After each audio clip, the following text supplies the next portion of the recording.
The truth and the facts aren't necessarily the same thing. Telling the truth is the object of all art. Facts are what the unimaginative have instead of ideas. Gill. Teaching is an instinctual art, mindful of potential, craving of realizations, a pausing, seamless process. Bartlett Giamatti. Teachers believe they have a gift for giving. It drives them with the same irrepressible drive that drives others to create a work of art or a market or a building. Bartlett Giamatti. While other creators make a big show of their art, Monisar makes it look as though anyone can do what he does. Rahman. Art does not exist for politics or for instruction, it exists primarily for pleasure, or it is nothing. Byatt. The obedient in art are always the forgotten. The country is glorious, but its beauties are unknown, and but waiting for a real live artist to splash them onto canvas. Chop your own path.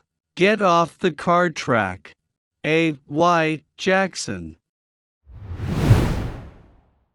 Design should do the same thing in everyday life that art does when encountered: amaze us, scare us, or delight us, but certainly open us to new worlds within our daily existence.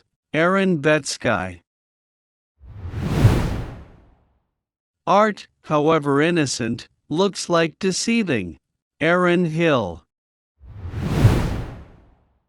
I've always been a bit of a mix between art and technology.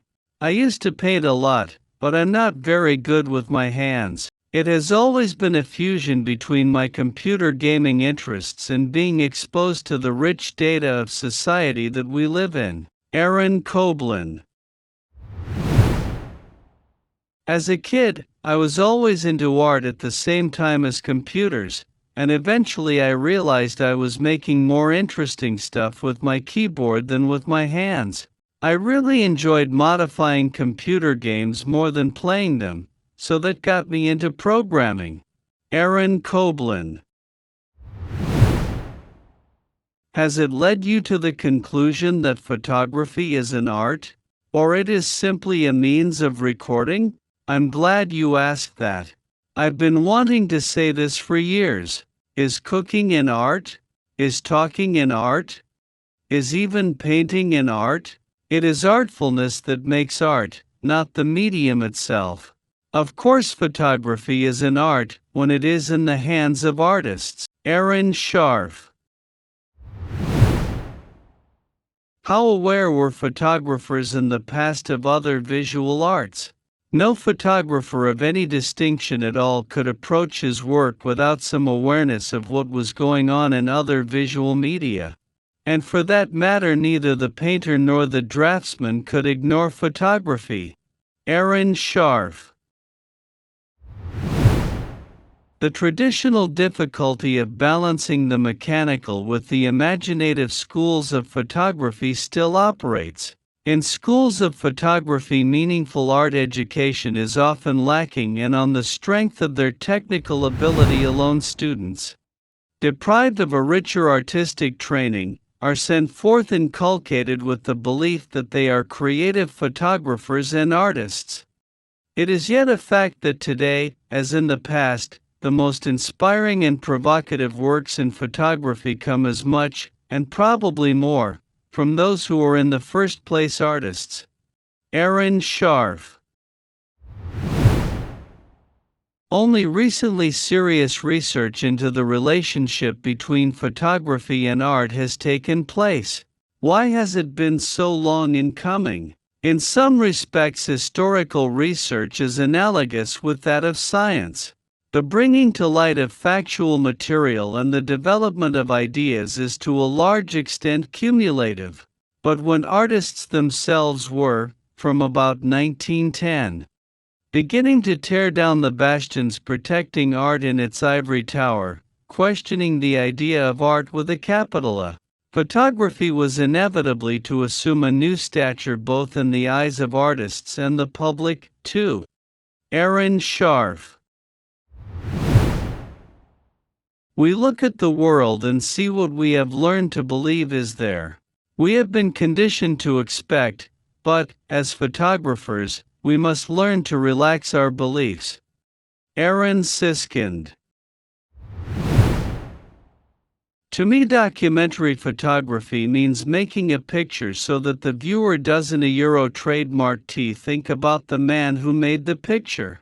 At its aesthetic core is very old tradition in art, naturalism. And its purpose is to document all facets of social relationships. Aaron Siskind. In any art, you don't know in advance what you want to say, it's revealed to you as you say it. That's the difference between art and illustration. Aaron Siskind. A work of art doesn't exist outside the perception of the audience. Abbas Kiarostami. On art, I believe that it not only enriches the spiritual life, but that it makes one more sane and sympathetic, more observant and understanding, regardless of whatever age it springs from, whatever subjects it represents. Abby Aldrich Rockefeller. When learning is purposeful, creativity blossoms. When creativity blossoms, thinking emanates. When thinking emanates, knowledge is fully lit. When knowledge is lit, economy flourishes. Abdul Kalam. I don't like the word experiment in the context of art in general. It implies something immature, unfinished, something entertaining for a moment before it becomes irrelevant. Abel Korseniowskis. Poetry and art nourish the soul of the world with the flavor-filled substances of beauty, wisdom, and truth. Auberjani. A world without poetry and art would be too much like one without birds or flowers, bearable but a lot less enjoyable. Auberjani.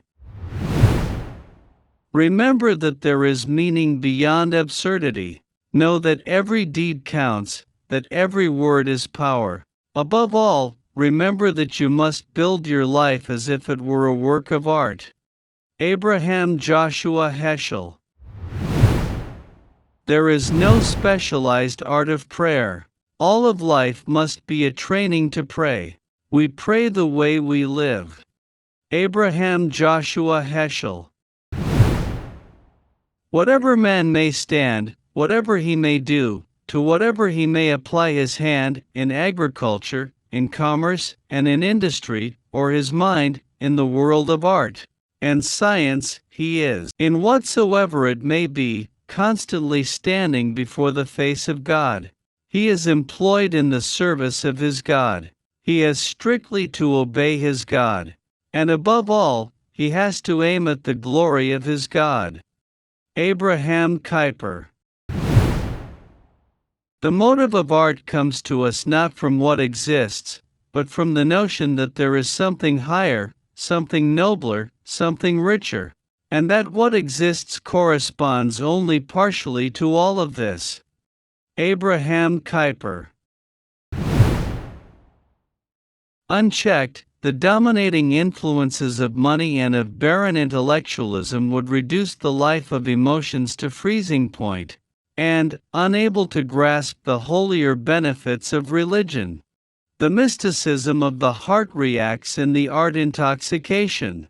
In this cold, irreligious, and practical age, the warmth of this devotion to art has kept alive many higher aspirations of our soul, which otherwise might readily have died, as they did in the middle of the last century.